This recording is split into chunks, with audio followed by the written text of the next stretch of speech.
buenos días, muy buenas tardes o quizás muy buenas noches, estimado oyente, según sea la hora y el país donde se encuentre. Reciba nuestro característico saludo pastoral al inicio del programa de quien les habla, el pastor bautista Nikos Ricoy, emitiendo el programa desde aquí en Valencia, España. Muy bienvenidos una vez más a nuestro nuevo programa semanal Encuentros.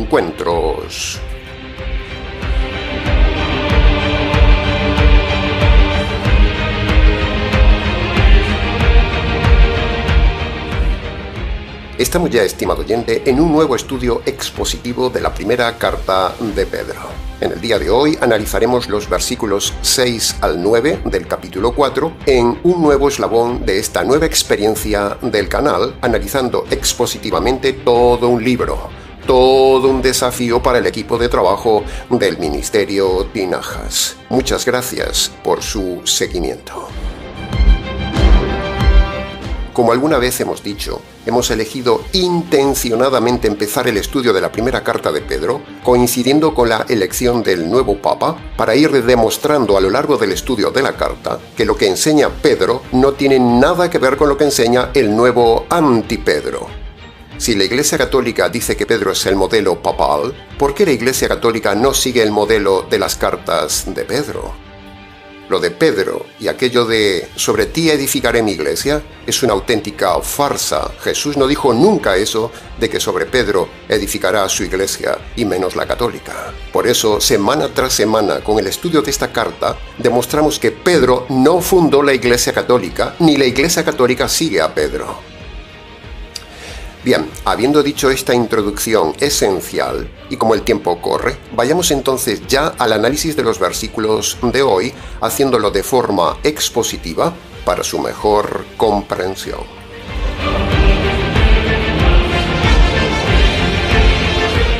Entremos entonces en el análisis, comentario y enseñanzas del primer versículo de hoy, el versículo 6, que dice: Ha sido predicado el Evangelio a los muertos para que sean juzgados en carne según los hombres y así vivan en espíritu para Dios.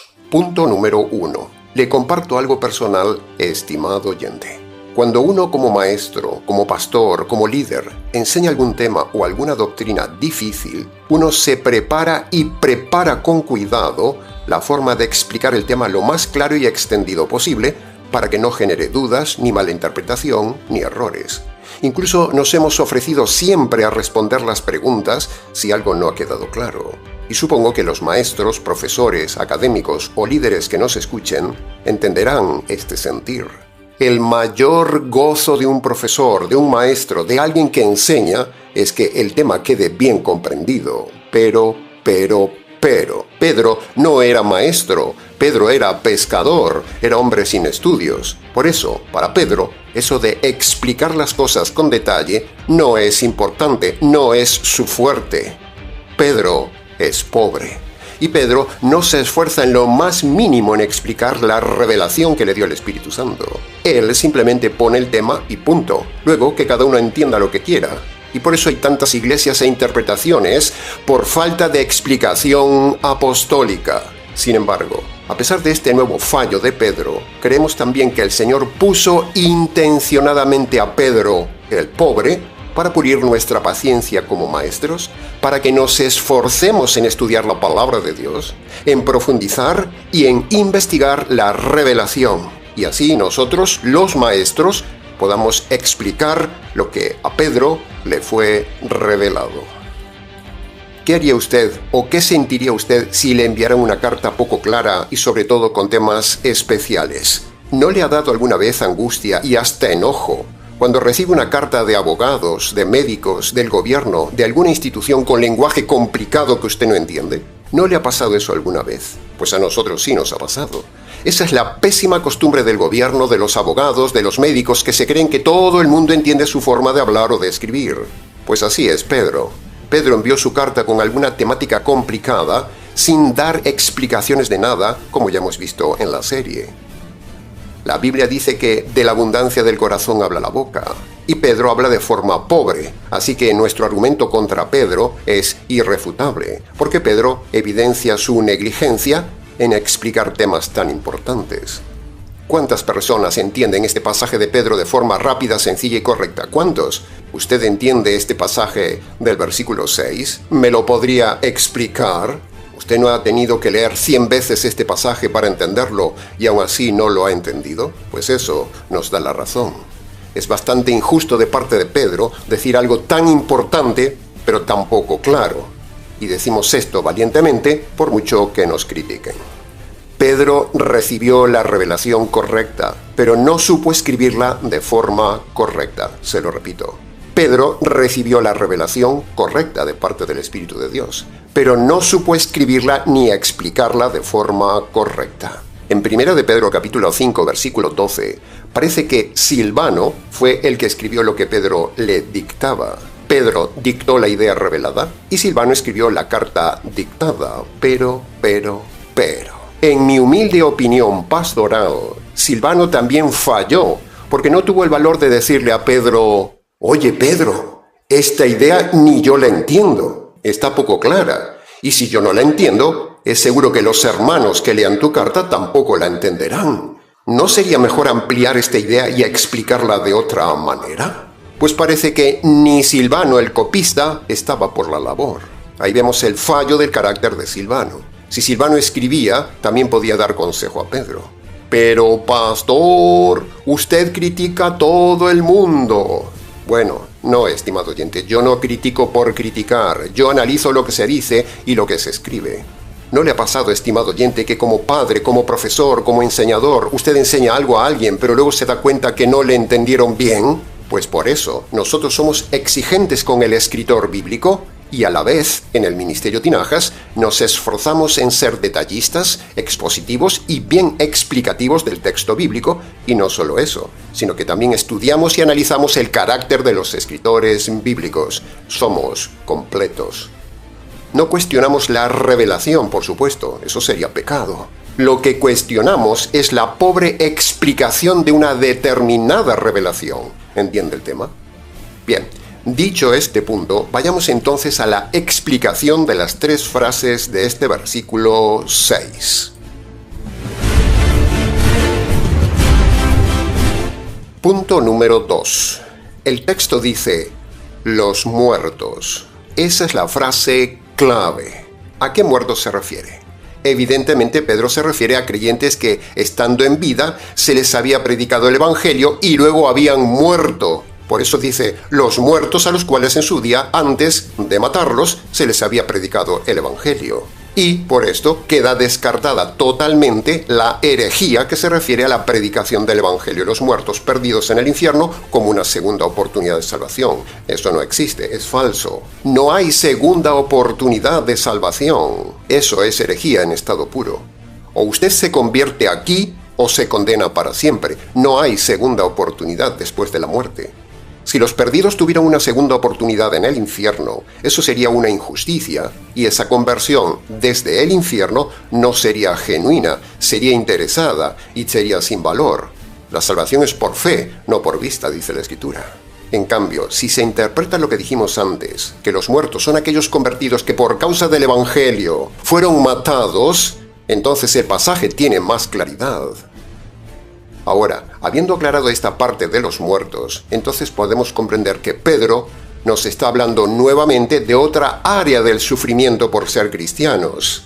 La conversión por medio del Evangelio hace que seamos juzgados y rechazados por los hombres, como dice el texto, y muchas veces ese juicio de los hombres acaba en cárcel e incluso en la muerte. Pero. Ese pasaje termina con una frase de esperanza maravillosa. Dice Pedro que esas personas sufrientes y muertas por causa del Evangelio viven ahora en el Espíritu ante Dios en el cielo. Ese Evangelio que les salva, ese Evangelio que les perdona los pecados, ese Evangelio que les causa la muerte, ese mismo Evangelio les permite también un día estar con Dios en la eternidad. Ahora sí encaja todo el pasaje. El Evangelio produce el sufrimiento de ser juzgados y perseguidos hasta la muerte, pero detrás de esa muerte está la vida eterna. Normalmente damos primero el pasaje parafraseado y luego lo explicamos. Pero esta vez lo haremos al revés. Ya hemos explicado el pasaje y ahora le daremos a usted el parafraseado. A nuestro juicio, que también tenemos el Espíritu de Dios, el texto que Pedro debió escribir en este versículo 6 debería ser más o menos así. Hubo personas que fueron juzgadas y matadas por los hombres por causa del Evangelio, pero ahora viven de forma espiritual ante Dios en el cielo. Eso sería más o menos lo que Pedro debería haber escrito en su carta. En conclusión, la doble enseñanza es: primero, no hay segunda oportunidad después de la muerte. Aproveche el presente, estimado oyente. Y segundo, el verdadero convertido es juzgado mal por los hombres, a tal punto que a veces, en algunos lugares, son encarcelados y hasta matados. Por eso aprovechamos la libertad que tenemos hoy para difundir el Evangelio antes de que llegue un día similar, donde seamos incluso juzgados, encarcelados y matados, pero aún y con todo, Pedro nos da la maravillosa esperanza del eterno peso de gloria luego del sufrimiento en la tierra. Amén, aleluya.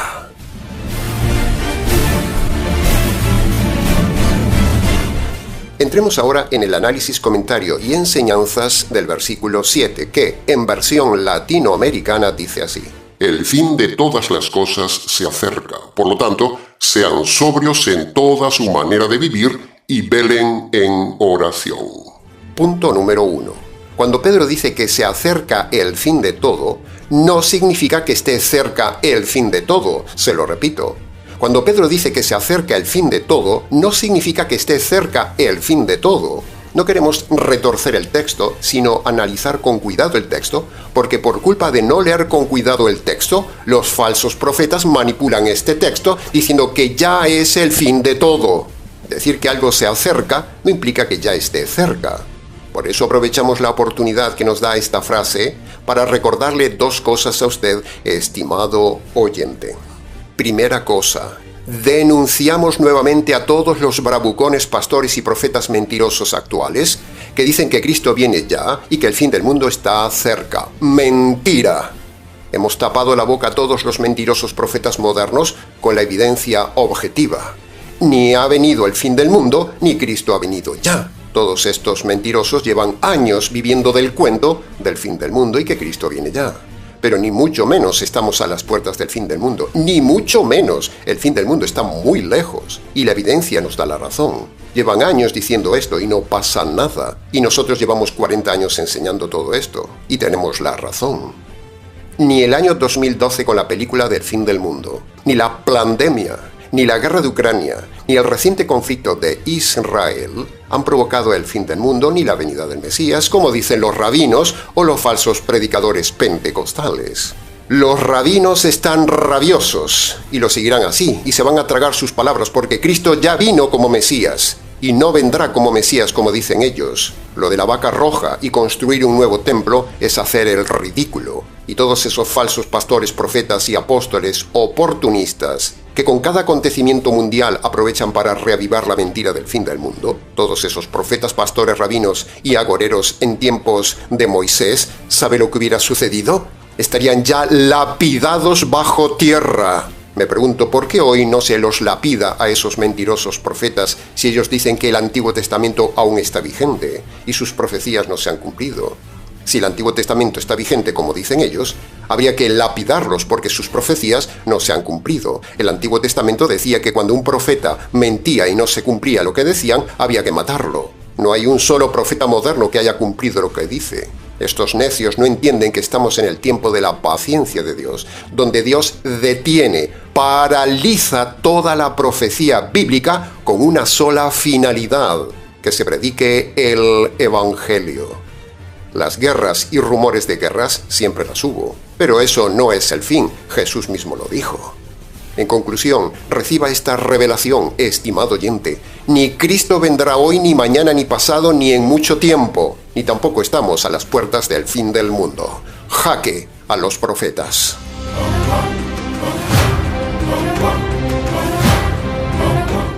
Veamos ahora la segunda cosa que queríamos decir a propósito de esta parte del versículo de Pedro. El tema del fin de todas las cosas que nombra Pedro es la oportunidad ideal para volver a posicionarnos públicamente a favor de Israel. Lo que hace Israel no es un genocidio, señores periodistas, señores políticos, señores religiosos, sino que lo que hace Israel es lo correcto, es echar de su casa con justicia a los intrusos árabes y eliminar a los asesinos terroristas metidos ahí en su día por el Imperio Británico. Los británicos son los culpables de toda esta situación de Palestina y ahora se lavan las manos. ¿Por qué si los británicos metieron ahí a los palestinos en su día, no se llevan ahora a los palestinos a su país? ¿Por qué? Investigue y no se trague todo lo que dicen las noticias ni los políticos ignorantes que manipulan la televisión en contra de Israel. En el Ministerio Tinajas nos posicionamos a favor total de Israel, aunque a muchos de la audiencia le rechinen los dientes. Nos posicionamos totalmente en contra de todo gobierno que se opone a lo que está haciendo Israel, empezando por el necio gobierno de España. Estamos totalmente en contra de los ridículos políticos españoles que se posicionan a favor de los intrusos palestinos y de Hamás, a tal punto que Hamás ha enviado un mensaje de felicitación al gobierno español. ¡Sinvergüenzas políticos! Así es la odiosa política en España, basura. Hay que tener estómago para votar a los políticos. El que vota a los políticos peca. La tierra de Palestina, señoras y señores políticos, es herencia total de Israel, no de los mal llamados palestinos. Esos son intrusos, ladrones, aprovechados, asesinos, desagradecidos y cómplices de Hamás. Esa tierra fue dada por Dios a Abraham y a su descendencia Israel, los judíos. Punto. Está documentado. Esa tierra nunca fue de los palestinos árabes. A los árabes, la descendencia de Ismael, Dios los mandó a Arabia, no a Palestina. Se han equivocado de lugar. Por lo tanto, que quede nuevamente bien claro que lo que hace Israel es totalmente justo. Los políticos se olvidan que el 7 de octubre de 2023, el grupo terrorista palestino Hamás lanzó un ataque sorpresa contra territorio israelí. De eso se olvidan, matando unas 1.200 personas en Israel y la captura de más de 250 rehenes. ¿Eso no es genocidio, señores políticos? ¿Que te maten en tu casa no es genocidio? De eso ya no se habla en el día de hoy. ¿Quién empezó todo esto? En primer lugar lo empezaron los británicos y en segundo lugar lo empezaron los de Hamás. Así que es justo que Israel haga lo que está haciendo y nosotros lo apoyamos. Si mueren mujeres, no parirán terroristas. Si mueren niños, se van al cielo. Si mueren palestinos, es porque quieren. Se quejan de que no tienen casas ni de comer, pero bien que las mujeres viven pariendo y teniendo hijos. Es de necios tener hijos en estado de guerra, pero ellos siguen teniendo cama tras cama. Hay que ser muy necio para andar acostándose con la mujer y quedar embarazada en tiempos de guerra. El problema es que los palestinos tienen la presión y la obsesión inducida por los terroristas de que hay que tener hijos e hijos para seguir luchando contra Israel. Pues que se vayan a otra tierra si no quieren morir. Que se vayan a vivir a Inglaterra o a cualquier país árabe. Toda esa gente y políticos que defienden a los palestinos en las calles, ¿por qué no meten una familia palestina en su casa? ¿Por qué ninguno de los países árabes se ofrece a recibir en su tierra a sus hermanos palestinos? Nadie quiere a los palestinos en su país. Los palestinos solo son la excusa para estar siempre en contra de Israel. Los palestinos no son inocentes, no son víctimas como lo hace ver la televisión. Son culpables de complicidad terrorista con Hamás. Así que no se quejen si los matan. ¿Por qué los países árabes no están recibiendo ni un solo palestino? ¿Por qué los países árabes ricos llenos de petróleo no reciben a sus hermanos árabes palestinos? ¿Por qué no los reciben si son árabes y son de su misma religión? La razón es una sola. Porque esto no es política, esto es odio puro, odio religioso, odio ancestral, odio obsesivo, odio hereditario de los árabes contra Israel desde tiempos antiguos, cuyo único deseo es hacer desaparecer a Israel. Pero se quedarán con las ganas, porque a Israel no lo derrotará nadie. Israel es el pueblo de Dios y los árabes son los enemigos de Dios.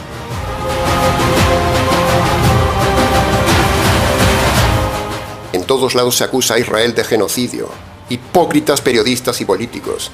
¿Por qué no miran la historia y se documentan que tras la llegada de los españoles en 1492 a América, empezó un genocidio de millones en la población indígena americana, pasando de unos 60 millones a solo 6 millones?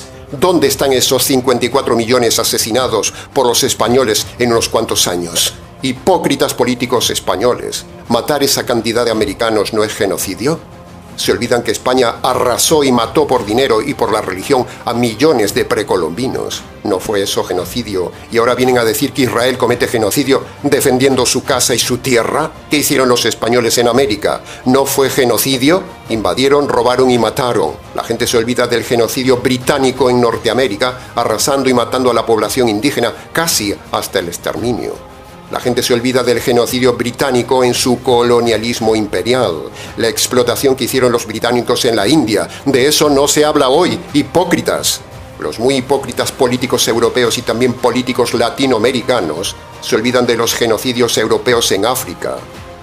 Tenemos el caso del país Sudáfrica. La hipócrita abanderada del apartheid mató miles de negros entre 1948 y 1994, la época oficial de ese genocidio. Y ahora la hipócrita Sudáfrica tiene el descaro de decir que Israel está cometiendo genocidio.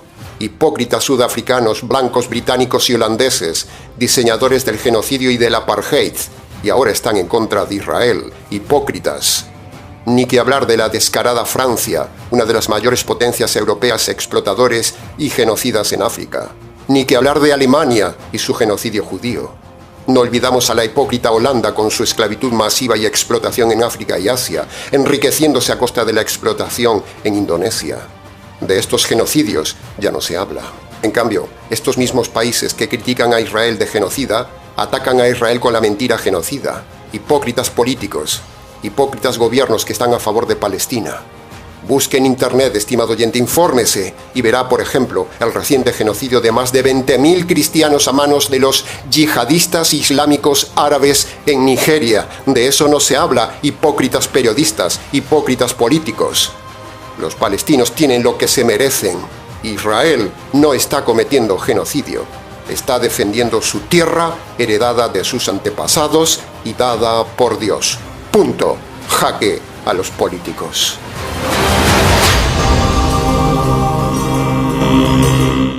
Punto número 2 del versículo 7. Bien, continuemos entonces con el estudio de Pedro. Pedro, después de recordar que se acerca el fin de este mundo, vuelve a tocar lo de ser sobrios. Ya habíamos tocado el tema de la sobriedad de forma detallada cuando analizamos 1 de Pedro capítulo 1, versículo 13. Una vida sobria es vivir solo con lo necesario. Pero parece que ni los de la prosperidad ni el papado quieren oír hablar del tema. Una vida sobria no va con ellos. Pedro volverá a repetir lo de sobrio en 1 de Pedro capítulo 5 versículo 8. 3 veces lo dice Pedro en su carta, 3 veces para taparle la boca a los pastores de las iglesias de la prosperidad y a la Iglesia Católica. La doctrina de la riqueza y prosperidad es totalmente contraria a la doctrina de la sobriedad bíblica. Es pecado. Si Pedro predica la sobriedad, ¿por qué en las iglesias se busca la prosperidad y el papado vive en opulencia? Sencillamente porque es un negocio. Se llena la boca con eso de que son sucesores de Pedro, pero si fueran sucesores de Pedro, harían caso de la sobriedad que predica Pedro, y la Iglesia Católica es todo menos sobria.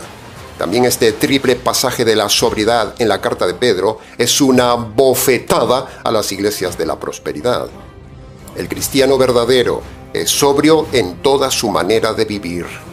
La sobriedad es vivir en equilibrio. La sobriedad no es pobreza. Es tener solo lo necesario. Es vivir con poco. Es vivir como un extranjero. Es vivir como un peregrino. Es todo lo contrario al estilo de vida americano y europeo. Así que, jaque a la Iglesia Católica y jaque a las iglesias de la prosperidad. Y punto número 3 del versículo 7. Pedro dice, velen en oración. Pedro nos da un generalismo, es decir, dice algo sin decir nada. Dice que hay que orar, pero no explica qué es eso de velar en oración o por qué cosas uno debe velar en oración. Pedro no dice nada. Pedro dice simplemente, velen en oración, pero nada más. Entonces volvemos al mismo punto de antes. ¿qué le costaba decir a Pedro concretamente cómo orar y por qué cosas orar? Porque entonces, ante esta generalidad, vienen los lobos y le dicen a usted que si usted ora a las 3 de la mañana, eso es más espiritual y Dios le oye mejor, porque velar en oración se refiere a no dormir. Por eso está de moda predicar que hay que orar a las 3 de la madrugada. Como el pasaje no está explicado, entonces vendrá cualquiera y dirá lo que quiera sobre esta frase. Otro fallo de Pedro.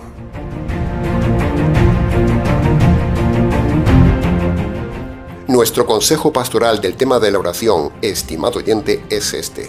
No ore de madrugada, no se levante de madrugada a orar. Eso no vale de nada, no es espiritual. Dios no le escucha ni lo manda. Si usted no se ha convertido por medio del Evangelio, no tiene sentido orar, ni rezar rosarios, ni madrugar para orar. Sencillamente porque Dios no escucha al inconverso. Esa es la clave. Toda persona metida en una iglesia es literalmente un inconverso, es un perdido. Así que no tiene sentido que ore, porque en esas iglesias hay doctrina equivocada, por lo tanto son todos perdidos. Un inconverso orando a Dios hace el ridículo. Solo es un religioso engañado e ignorante perdiendo el tiempo al cual Dios no escucha. Es más, orar como inconverso es pecado, es burlarse de Dios, es ofender a Dios, es saltarse el protocolo de cómo dirigirse a Dios. Un delincuente no puede dirigirse al juez así sin más ni más y pedirle cosas. Hay un protocolo. En todas las iglesias de hoy se hace creer a la gente que es creyente y que Dios les escucha. Se lo repito. En todas las iglesias de hoy se hace creer a la gente que son creyentes y que Dios los escucha, pero eso es falso, porque ninguno de ellos está convertido por medio de Marcos capítulo 1, versículo 15. Por el solo hecho de estar usted pisando una iglesia, eso ya demuestra que usted no es salvo ni ese lugar es santo. En esas iglesias la doctrina, el evangelio y los pastores son falsos, todos son inconversos. Así que imagínese la de rezos, rosarios, canciones, oraciones, emociones y lagrimones, todos inútiles, en toda esa gente que ora y reza sin ser escuchados por Dios. Dios no escucha a los católicos, son idólatras. Dios no escucha a los retorcidos calvinistas, son eso, retorcidos, manipulan la Biblia, dicen que si uno se suicida se va al cielo, o que si un bebé no fue elegido Dios lo envía al infierno, defienden el divorcio y promueven el recasamiento del divorciado. ¿Cómo Dios va a escuchar a esta gentuza calvinista? Dios tampoco oye a los adventistas, son falsos profetas que han fallado en sus profecías. Dios no oye a los errados rabinos que niegan que Cristo haya venido. Dios no oye tampoco a los falsos emotivos pentecostales. Dios no oye a ninguna religión del mundo. Dios no oye a nadie que no se haya convertido por medio de Marcos capítulo 1, versículo 15. Usted puede rezar 1000 rosarios, que eso no le vale de nada. El rosario es pecado. Usted puede hacer 1000 retiros espirituales en cualquier iglesia, que eso no le vale de nada. Usted puede cantar a Dios con los himnos más solemnes, que esas canciones y oraciones no pasan del techo. Usted puede llorar, gritar, tirarse al suelo, hacer ruido con la lengua todo el día, que eso no le vale de nada. Dios no escucha a nadie que no se haya convertido por medio del Evangelio. Pero pastor, yo oré a Dios y Dios me escuchó, le pedí algo y me lo dio. ¿Cómo sabe usted, estimado oyente, que fue Dios? ¿No sabe usted que el diablo también escucha a la gente y le da cosas? Escuche bien ahora lo siguiente. La única y primera oración que usted debe hacer para que Dios lo escuche es la siguiente. Primero, en oración, usted debe reconocer sus pecados de forma concreta ante Dios y decidir abandonarlos, entre ellos, abandonar la iglesia. Segundo, en su oración, usted debe reconocer que merece la justicia de Dios por sus pecados. Tercero, en su oración, usted debe reconocer que la justicia que merecen sus pecados le cayó al Señor Jesús en la cruz. Y cuarto, en su oración, con su boca, usted debe apropiarse por la fe de la justicia caída sobre el Señor Jesús. Entonces, y solo entonces, cuando usted ora a Dios estos 4 puntos en ese orden, solo ahí Dios le escucha por primera vez. Así que le invitamos, estimado oyente, a orar correctamente delante de Dios. Vaya a su habitación, póngase de rodillas si puede, descálcese en señal de reverencia y allí, en sus palabras, ore a Dios los puntos bíblicos que le dimos antes, los puntos de la única oración que Dios oirá de usted. Para preguntas del tema, escríbanos.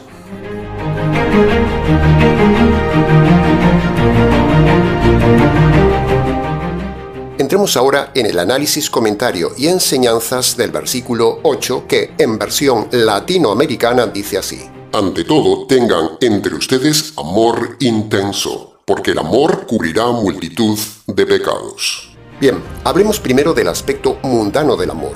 Luego hablaremos del aspecto religioso del amor. Tercero, hablaremos del verdadero amor bíblico. Y por último, veremos el aspecto personal del amor. Punto número 1. El aspecto mundano del amor. Para el mundo, en películas, novelas, documentales, cine, etc., el amor es cuando alguien siente el fuego de la pasión hormonal por otro, sea o no sea del mismo sexo. Para el mundo, el amor es sexo, sea con quien sea. Eso no es amor, y fuera del matrimonio es perversión. El amor, dice el mundo, es también despertar la emoción por alguien, o lo que llamamos en nuestro tiempo el enamoramiento. Pero el enamoramiento no es amor, la pasión no es amor, todo eso es falso, todo eso es amor falso. Por eso, las relaciones basadas en este amor fracasan por estar fundadas en este concepto mundano, errado, equivocado, perverso, materialista y engañoso del amor. Punto número 2. Tenemos ahora el aspecto religioso del amor. El concepto religioso del amor en algunos lugares es en teoría correcto, lo hemos escuchado incluso nosotros mismos, pero en la práctica es incorrecto.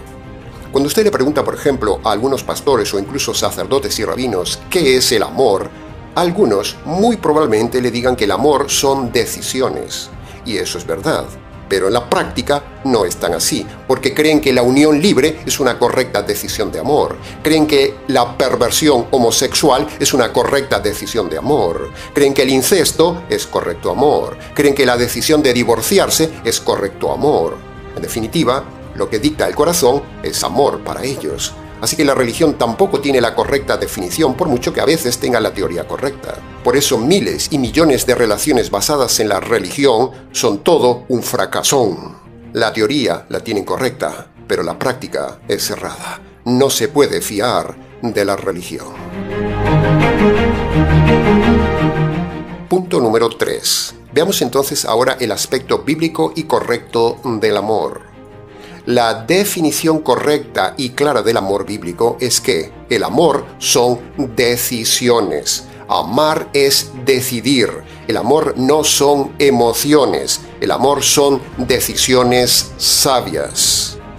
Pastor, deme un versículo donde diga que el amor son decisiones. Bueno, no sea simple en su mente, estimado oyente. En la Biblia no todo se enseña de forma directa con un versículo. La mayoría de doctrinas y de teología se enseña de forma inferencial.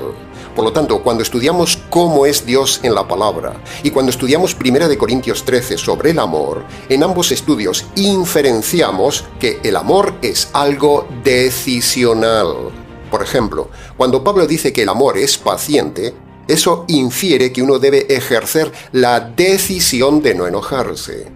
Cuando dice que el amor es servicial, clarísimamente se ve que para ser servicial es necesario tomar la decisión valiente de serlo y hacerlo. Y así podríamos seguir con las 15 descripciones que tiene el poema del amor en 1 Corintios 13. Todas son decisiones, nunca son emociones. Los atributos del amor en 1 Corintios 13 identifican el amor de Dios. Dios es como 1 Corintios 13, es decisional, no sentimental, no pasional, no desordenado. Dios no sentía nada para venir a salvar a los hombres. Es más, Dios sentía ira, desprecio, aborrecimiento por el hombre.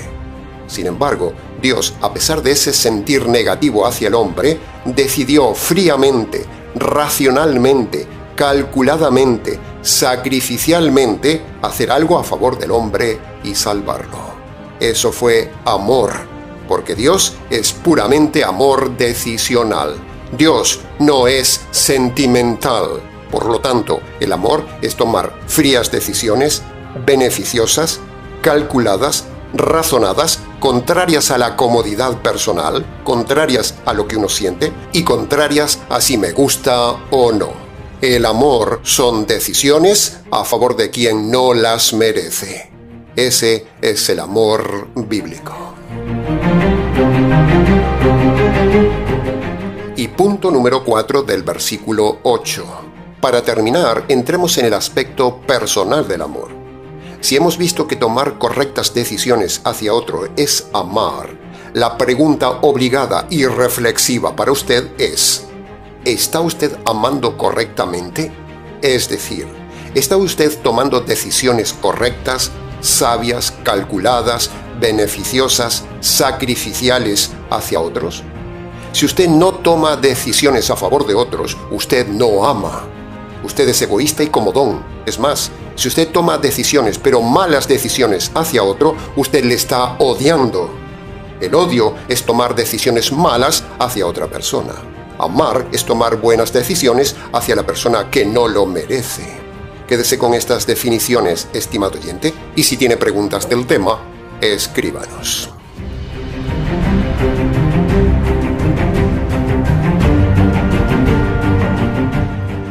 Ahora, cuando Pedro dice que las muchas decisiones cubren los pecados del otro, eso significa que cuando usted echa encima de la persona montones de decisiones buenas a favor de alguien, eso cubre, disimula, ignora, deja de lado, bloquea, impide la multitud de pecados de la otra persona. Es como echar agua al fuego. El pasaje no dice que el amor hacia otra persona justifica el pecado, no, ni olvida el pecado, no. Eso no lo dice el texto, sino que dice los cubre. Es decir, el amor decisional no tiene en cuenta lo que hace mal el otro. Tiene ese poder diluyente, diluye el odio, promueve la paz, promueve la convivencia pacífica, tiene un poder sanador que desactiva los conflictos y aún encima le da premio en la eternidad.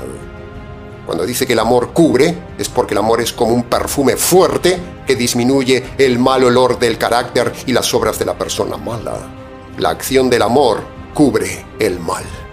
Mírelo en el Señor Jesús. Su decisión de amor de venir a recibir la justicia y la ira de Dios cubre todos nuestros pecados. Ahora, escuche bien con atención lo siguiente. El amor cubre el pecado de otro, lo amortigua, lo mengua, pero, el amor tiene un límite. Sí, tiene un límite. Ya hemos dicho que el cristiano es manso, pero no menso. Si alguien no recibe el amor, entonces retírele el amor, porque no se debe dar perlas a los cerdos. La Biblia dice que al que tiene se le dará, pero al que no tiene se le quitará. Si alguien no recibe su amor, retíreselo. El amor tiene un límite, estimado oyente, y eso lo demuestra Dios. Por ejemplo, la paciencia de Dios es un área de su amor y su paciencia es limitada. Lo mismo en el matrimonio. Si usted ama a su cónyuge, pero su cónyuge no le ama, sepárese, córtele el amor, sepárese, pero no se divorcie. Para preguntas del tema, escríbanos.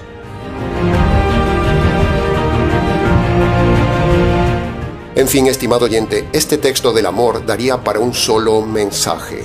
En el Ministerio Tinajas le amamos. Es decir, cada semana el equipo de trabajo elabora para usted este programa. Decidimos ayudarle con este programa. Decidimos darle cada semana la verdad absoluta. Ese es nuestro amor decisional hacia usted. Navegamos cada semana con usted entre misterios divinos, textos sagrados y reflexiones profundas, con la Biblia en una mano y el café en la otra. En cada encuentro, desmenuzamos la palabra de Dios para enseñarle la verdad a usted. Ese es nuestro amor. Porque aquí, el estudio de la palabra se saborea y se comparte. Eso es amor. En el programa, el alma se aquieta, el tiempo se suspende y lo eterno se asoma a sus oídos entre versículo y versículo, analizados con todo detalle para usted. No solo el programa es estudio, el programa es comunión con usted. El programa es un encuentro con usted. Por eso se llama Encuentros. En el programa atizamos el fuego de la palabra. Es presencia de Dios en el programa. Es Dios hablándole en el programa.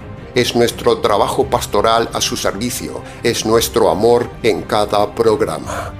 El programa es un susurro del cielo en cada estudio. Cada mensaje es un eco de lo sagrado en su vida cotidiana, programa a programa.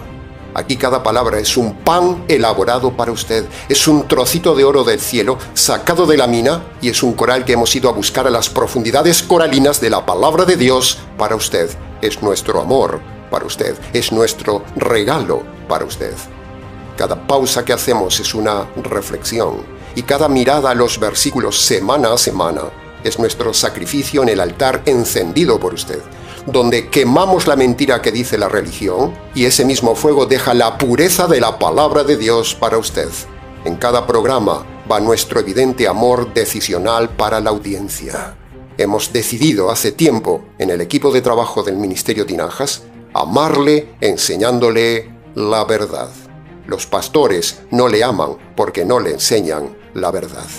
No hay mayor amor decisional que dar la vida, y nosotros hemos decidido dar la vida en cada programa con valentía, estudio, profundidad, revelación, radicalidad y constancia semanal para que nuestro amor le acerque a usted al verdadero amor de Dios, el Evangelio.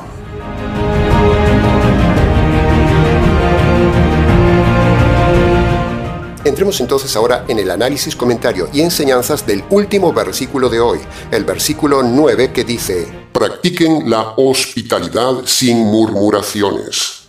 Punto número 1. Las veces que hemos viajado por cuestiones pastorales del ministerio, por ejemplo, por bautismos, prédicas o trabajos de iglesia, siempre nos hemos esforzado en hospedarnos en las casas de las personas, no en hoteles. Siempre, excepto que por alguna razón no hubiera posibilidad de hacerlo en las casas. Pero mayormente nos hospedamos en las casas, no en hoteles y menos en hoteles de 5 estrellas, como hacen los lobos. Y si no podemos hospedarnos en las casas, siempre elegimos hostales u hoteles sencillos para dar buen testimonio, no como hacen los lobos modernos, pastores, rabinos, sacerdotes y papas, con su ostentación y gasto a costa de las personas en hoteles galácticos de muchas estrellas. Eso es pecado. Por lo tanto, sin darle más vueltas al punto, esta frase nos habla de la sobriedad que debe tener un pastor al hospedarse.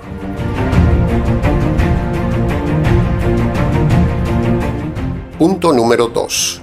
La hospitalidad está diseñada intencionadamente por Dios para pulir el carácter de ambos, tanto del hospedado como del hospedador. Por lo tanto, el Señor lo manda con sabiduría. Así las personas se prueban, se conocen, se ve si son genuinos en su fe, se ven los detalles, se ve el carácter, se ve si la persona es limpia, ordenada, se ve cómo es su casa, cómo son sus hijos, cómo trata la esposa al esposo, qué lugar ocupa la televisión en la familia. Se ven los modales de cada uno, se ve el respeto, se ve el orden, se ve la disciplina de los hijos, se ve el respeto de las personas, se ve la forma de hablar de cada uno, se ve si el hombre es cabeza de la familia o si la que manda es la mujer, se ve la forma de vestir, se ve la educación y se ven muchas cosas. En la hospitalidad, a la vez, se genera también un ambiente más cálido, más personal, más cercano, más bonito, más grato entre pastor y ovejas. El Señor es sabio, estimado oyente, cuando mandó que la iglesia se congregara en casas, no en templos. Los templos son fríos, los templos son decisión humana, los templos son pecado, los edificios de las iglesias son pecado, los locales alquilados o comprados son pecado, es despilfarro de dinero y va contra el modelo neotestamentario, está fuera de la voluntad de Dios. Si usted está metido congregándose en alguna iglesia, en algún templo, catedral, local, etc., eso muestra que usted no se ha convertido. Esa iglesia es falsa y el pastor un lobo. Las iglesias son un negocio. La congregación bíblica de los convertidos, de los cristianos, de los salvos, es solo en las casas. Por eso Pedro habla de la hospitalidad cuando la gente se congrega. Y para terminar, le decimos que en el canal tiene usted 2 vídeos completos de este tema de el pecado de congregarse en locales. Bien, para preguntas del tema, escríbanos.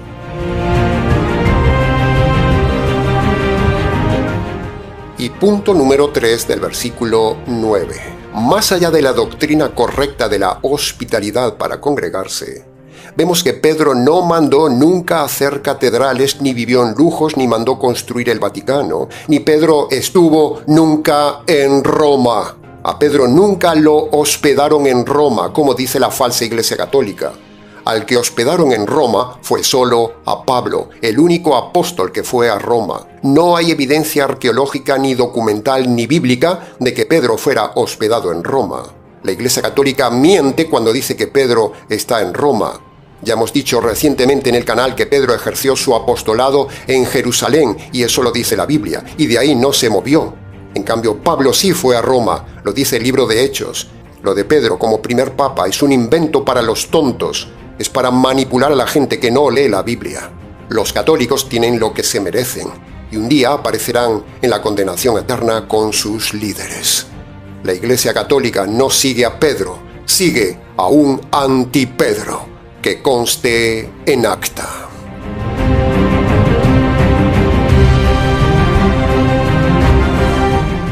Bien, se nos ha ido el tiempo del programa, estimado oyente. Mucho más se pudo haber dicho en cada versículo analizado, pero como siempre decimos, creemos que con lo dicho ha sido suficiente para su enseñanza y su reflexión. Para preguntas del tema, escríbanos ministeriotinajas@gmx.es.